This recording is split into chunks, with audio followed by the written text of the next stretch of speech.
আসসালামু আলাইকুম সুপ্রিয় দর্শকবৃন্দ। স্ক্রিনে যে ঘাসটি দেখতেছেন এটি ইন্দোনেশিয়ান স্মার্ট নেপিয়ার হাইব্রিড ঘাস। দর্শকবৃন্দ, এটি মূলত আপনার গরু, ছাগল, ভেড়া, মহিষের জন্য এই ঘাসটি চাষ করতে পারেন।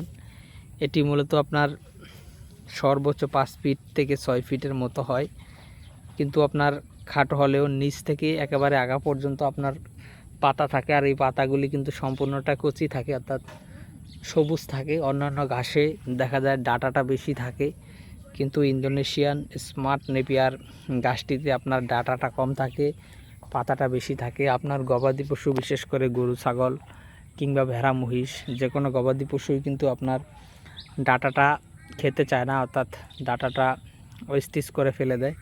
সেক্ষেত্রে স্মার্ট নেপিয়ার ঘাসটিতে যেহেতু আপনার পাতাটা অন্যান্য ঘাসের তুলনায় বেশি, সে কারণে আপনার এই ঘাসটি কিন্তু ওয়েস্টেজ হয় কম, অর্থাৎ পাতা বেশি হওয়াতে এটি গরু, ছাগল বা অন্যান্য যেই গবাদি পশু রয়েছে সেগুলোতে কিন্তু এই ঘাসটি পছন্দ করে বেশি, অর্থাৎ পাতা বেশি হওয়াতে।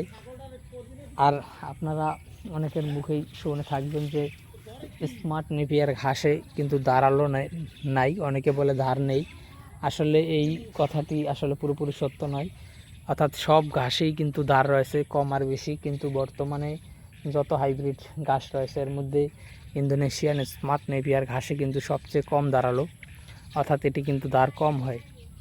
তো দর্শকবৃন্দ, আমরা এই ইন্দোনেশিয়ান স্মার্ট নেপিয়ার ঘাসের কাটিং সহ আপনার যে কোনো হাইব্রিড ঘাসের কাটিংয়ের জন্য আপনি আমাদের স্ক্রিনে দেওয়া নম্বরে যোগাযোগ করলে আমরা সারা বাংলাদেশে ক্যাশ অন ডেলিভারিতে কিন্তু এই ঘাসের কাটিংগুলো আপনাদের হাতে পৌঁছে দিতে পারবো। দর্শক, আমাদের এই নম্বরে ইমো, হোয়াটসঅ্যাপ রয়েছে, আপনি চাইলে অ্যাড করে যোগাযোগ করতে পারেন, অথবা আপনার যে কোনো খামার ভিত্তিক পরামর্শের জন্য আপনি আমাদের স্ক্রিনে দেওয়া নম্বরে যোগাযোগ করলে আমরা চেষ্টা করব সঠিক পরামর্শ দেওয়ার। আর যদি আপনি কাটিং সংগ্রহ করতে চান তাহলে চেষ্টা করব সুস্থ, সবল এবং পরিপক্ক ও ভালো মানের কাটিং আপনাদের হাতে পৌঁছে দেওয়ার। তো দর্শক, আজকে ভিডিওটি এখানে শেষ করব। সকলকে অসংখ্য ধন্যবাদ।